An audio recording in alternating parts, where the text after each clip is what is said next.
Luglio 2013, primavera 2015, 2 anni circa per arrivare a conquistare la regione Veneto. Il Partito Democratico scalda i motori e parte da Quarto d'Altino nel Veneziano, dove si sono ritrovati politici e sindaci di centrosinistra per una full immersion anche online.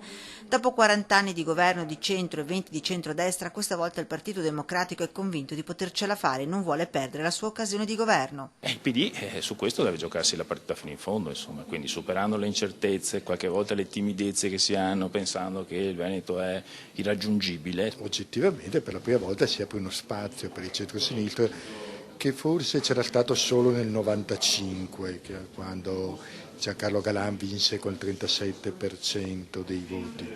2 anni per lavorare sui contenuti, ma anche per trovare la persona che li possa portare avanti e non è detto che per trovarla servano le primarie.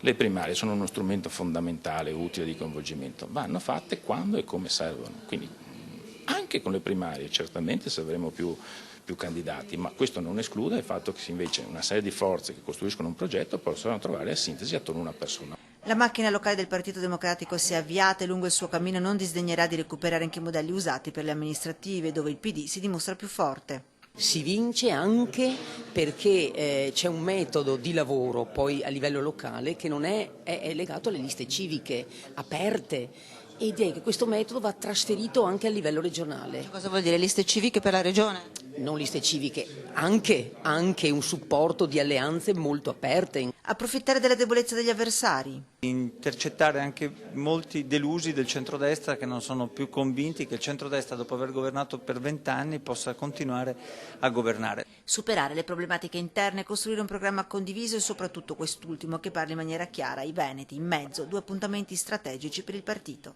Nel 2014 votano più di 300 comuni del Veneto, quindi la metà dei comuni, e quindi quella è una tappa decisiva per capire, e ci sono anche le europee, e quindi noi avremo 2 appuntamenti assolutamente strategici per poter stabilire le basi per poi arrivare al 2015.